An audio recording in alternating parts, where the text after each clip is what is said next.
Hello friends, मैं हूं करण कुशवाहा और अपने कुशवाहा एजुकेशन सेंटर में आपका स्वागत करता हूं।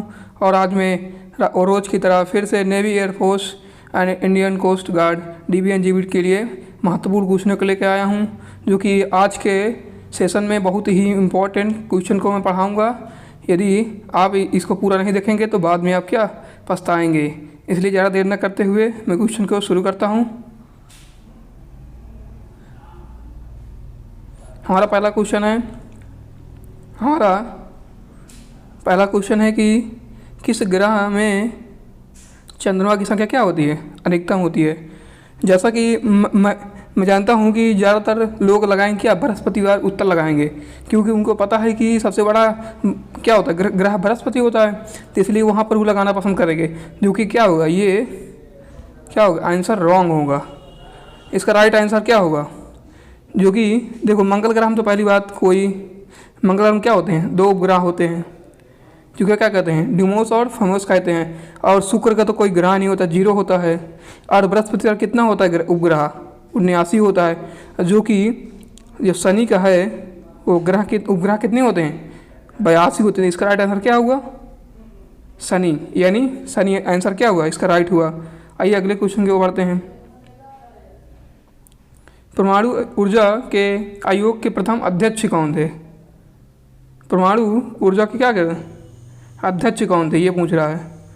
इसके जैसा कि हम जानते हैं कि APJ अब्दुल कलाम क्या कहता है, मिसाइल मैन कहा जाता है। तो ये भी क्वेश्चन पूछ सकता है कि मिसाइल मैन किसे कहा जाता है। जैसा कि आप जानते हैं कि जो APJ अब्दुल कलाम जी हमारे हैं, ये क्या है, 11वें राष्ट्रपति भी हैं। और उन्होंने क्या किया, एक बहुत ही 5 प्रमुख मिसाइलों की क्या करी थी, इसने खोज की थी, इसलिए इनको क्या कहा जाता है, मिसाइल मैन कहा जाता है। लेकिन इसका मैं आपको आंसर बता देता हूँ, क्या है, होमी जहांगीर क्या है, इसके मिसाइल क्या आयोग के अध्यक्ष हैं। आइए अगले क्वेश्चन की ओर बढ़ते हैं।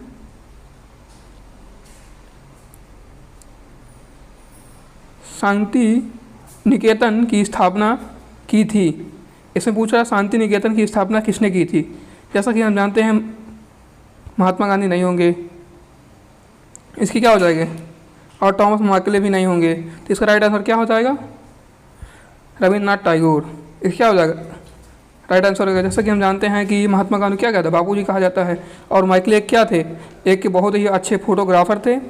इसलिए क्या हो जाएगा, शांति निकेतन की स्थापना किसने की थी, रविन्द्रनाथ टैगोर। जो कि वहाँ पर क्या करते, वो लोगों को क्या पढ़ाते, शिक्षा देते थे।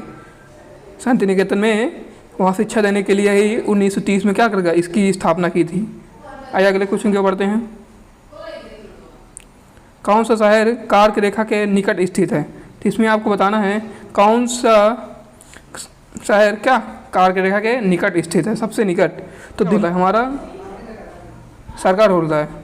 तो इसमें क्या होती है, भूमध्य रेखा, इसके मिडिल पर क्या होती, हमारी क्या भूमध्य रेखा होती है। और यहाँ पर क्या होती है, कर्क रेखा होती है। और नीचे क्या होती है, भूमध्य रेखा होती है। ये क्या हो जाती है, ये कर्क रेखा होती है। ये भूमध्य रेखा क्या होती है, एकदम 0 पर बनाए रहती है, एकदम एंगल रहता है। और इसका क्या होता है, 23.5 होता है, इसका भी 23.5 होता है। तो यहाँ पर क्या होता है, हमारा इंडिया पड़ता है, यहीं पर है क्या होता है, हमारा इंडिया होता है इसी अक्षांश पे। तो बीच में पड़ता है एकदम। तो इसके निकट दिल्ली तो क्या है, उत्तर प्रदेश सटीक है, ये ऊपर है। और नागपुर तो क्या है, नीचे है, ये भी हो जाएगा, ये भी गलत हो जाएगा। और कोलकाता क्या है, और जोधपुर तो गलत हो जाएगा, राजस्थान भी ऊपर है। क्योंकि सबसे निकट किसके पड़ता है, कोलकाता के सबसे निकट पड़ता है। इसलिए क्या हो जाएगा, इसका राइट आंसर क्या हो जाएगा, कोलकाता। आइए अगले क्वेश्चन को बढ़ते हैं। शेरगढ़ अभयारण्य किस नदी के किनारे है। इसको बताना है। एक शेरगढ़ क्या है, एक जंगल है, वो कहाँ पर स्थित है ये बताना है, ठीक है। शेरगढ़ जो अभयारण्य मतलब क्या होता है, एक प्रकार से जंगल होता है। अभयारण्य का मतलब क्या होता है, जंगल होता है। अभयारण्य का मतलब जंगल। तो ये कहाँ पर स्थित है, ये परवन जंगल के निकट स्थित है। एक नदी है, यही परवन जो वहीं पर क्या है स्थित है। और चंबाल तो बहुत दूर हो जाता है, यहाँ पर इसलिए नहीं होता है। ये अगले क्वेश्चन को बढ़ते हैं। ये आ गया, फिर देखो चंबाल नदी का उद्गम कहाँ से होता है। तो बता दें आपका, चंबल नदी का उद्गम जनपाओ पहाड़ियों से होता है। एक जनपहाड़ियों क्या होती है, पहाड़ियाँ होती हैं, वहीं से क्या निकलती हैं, उद्गम का मतलब निकलती हैं। आइए अगले क्वेश्चन को पढ़ते हैं। मार्च 2023 में निम्नलिखित में से केंद्र शासित प्रदेश ने अपना स्कूल बोर्ड स्थापित करने की घोषणा की थी। ठीक है, तो लद्दाख देखिए, क्योंकि क्या है इसमें बोर्ड की बात आ रही है, तो दिल्ली क्या है, हमारा क्या है, भारत की राजधानी है, तो इसकी यही पर सबसे पहला क्या निर्णय लिया गया था 2021 में। तो इसलिए क्या हो जाएगा, इसका राइट आंसर ये हो जाएगा, क्योंकि लद्दाख तो क्या है, इसके थोड़ा यहाँ पे हमारा क्या भारत की राजधानी, इसलिए यहीं पर इसका क्या सबसे पहले मतलब नियम लागू किया गया था, घोषणा मतलब की गई थी, इसलिए क्या हो जाएगा, दिल्ली हमारा क्या राइट आंसर है। आइए अगले क्वेश्चन को पढ़ते हैं। भारत में सबसे लंबा राजमार्ग की लंबाई कितनी है? तो मैं आपको बता दूं, भारत में सबसे लंबा राजमार्ग कितना है, 1620 है। सबसे लंबा राजमार्ग क्या है, 1620 है, और ये सब नहीं है, ये सब बहुत छोटे हैं, इसलिए नहीं होगा, क्योंकि सबसे लंबा राजमार्ग क्या है, यही है। ये अगला क्वेश्चन पढ़ते हैं। कानपुर शहर में 1857 के विद्रोह का नेतृत्व किसने किया था? देखिए, इसमें कुंवर सिंह तो योगदान दिए थे, परंतु इसमें क्या नेतृत्व का मतलब किसने नेतृत्व किया था, ये तो थे, परंतु सबसे पहले चालू किए थे नाना साहब ने, इसलिए इसी नाम आएगा।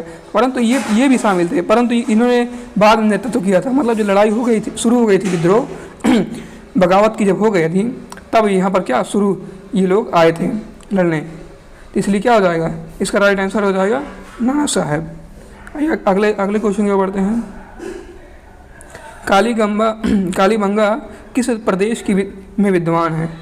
विद्वान मतलब स्थित है, इसकी क्या बना है, कालीबंगा बता दें कि जो राजस्थान है, राजस्थान एक राज्य है, वहीं पर क्या है, इसकी कालीबंगा का एक स्टेट का नाम है, स्टेट वही मजिस्ट्रेट का नाम है, मजिस्ट्रेट का, और ये कहाँ पड़ता है, राजस्थान में पड़ता है। आइए अगले क्वेश्चन में पढ़ते हैं।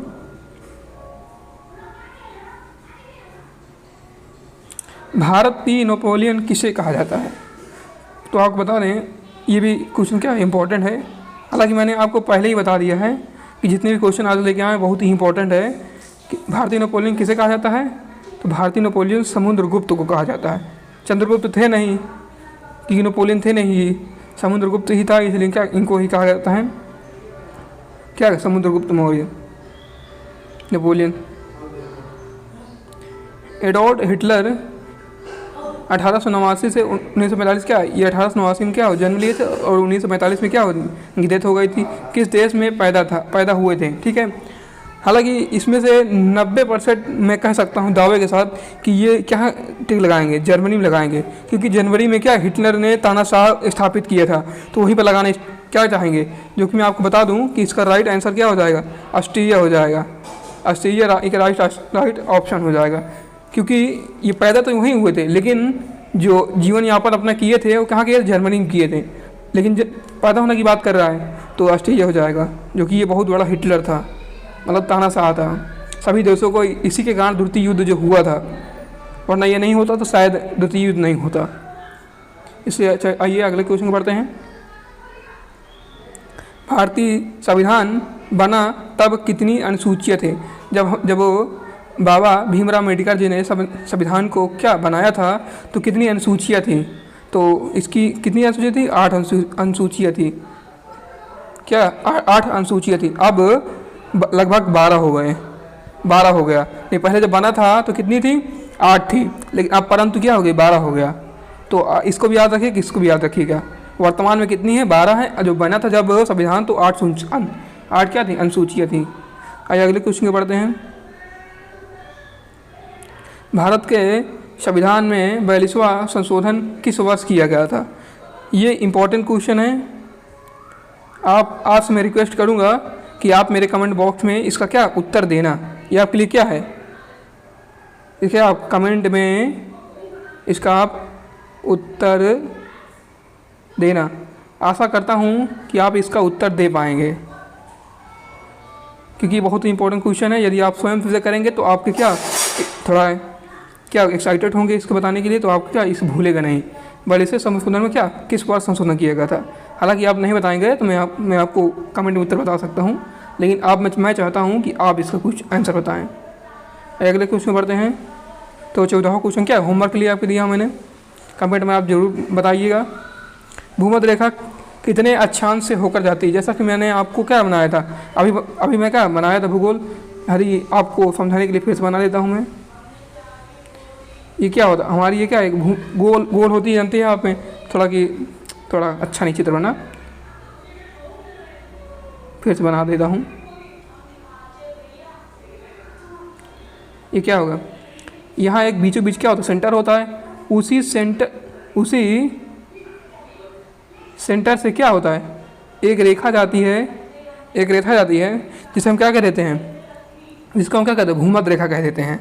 जैसे कि मैंने आपको बताया था कि इसके ऊपर 23.5 डिग्री से क्या होती है मकर रेखाएं होती हैं, 23.5 डिग्री पर भूमध्य रेखा होती है, 0 पर होती है भूमध्य रेखा होती है, और ऊपर क्या होती है कर्क रेखा होती है, और ये क्या होती है मकर रेखा होती है 23.5। और यहाँ पर क्या होता है उत्तरी होता है, यहाँ पर क्या होता है दक्षिणी होता है, जो कि ये 66.5 होते हैं। और यहाँ पर हमारा क्या इंडिया होता है, मैंने जैसे कि आपको मैंने आगे भी बताया था अभी। तो जो क्या सेंटर पर जो स्थित होगा, क्योंकि सेंटर पर स्थित है, एंगल कितने का बन रहा है 0 के बन रहा है, इसलिए क्या हो जाएगा 0 डिग्री क्या हो जाएगा, इसका आंसर राइट हो जाएगा। आइए अगले क्वेश्चन के बढ़ते हैं।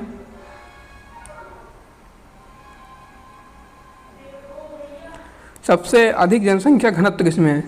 देखिए सबसे अधिक जनसंख्या घनत्व पूछा है, ना कि क्षेत्रफल पूछा है, तो इसका क्या हो जाएगा, इसका सबसे अधिक घनत्व किसका हो जाता है बिहार का। मतलब यहीं पर सबसे क्या होता है, ये क्षेत्रफल इसका कम है, मतलब जो क्षेत्रफल कम है परंतु जनसंख्या अधिक है।